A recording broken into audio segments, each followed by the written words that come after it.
और अब आपको बताएं कि बजट खसारा पूरा करने के लिए बिजली गैस महंगी की जाए, परचून और प्रॉपर्टी पर टैक्स लगाए जाएं। IMF ने मुतालबात पेश किए। हुकूमत ने अमल दरामद की यकीन दहानी करा दी है। बातचीत का इब्तदाई दौर मुकम्मल हो गया है। 20 मई से मुज़ाकरात का नया दौर शुरू होगा। तो आपको ये बता रहे हैं, पाकिस्तान का मजीद $8 अरब तक कर्ज लेने का इरादा है।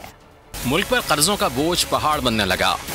अगले माली साल 10,000 अरब रुपए सिर्फ कर्जे और सूद की अदायगी पर खर्च होंगे। अदायगियों का बोझ अवाम पर डालने की तमाम तैयारियां मुकम्मल हैं।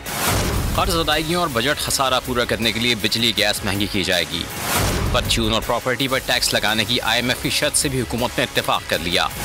हुकूमत की माशी टीम और IMF के दरमियान पॉलिसी सतह के मुज़ाकरात 20 मई से शुरू होंगे। मुज़ाकरात के दौरान नए कर्ज प्रोग्राम के हजम पर हतमी बात होगी। पाकिस्तान IMF से मजीद $8 अरब तक कर्ज लेने का इरादा रखता है।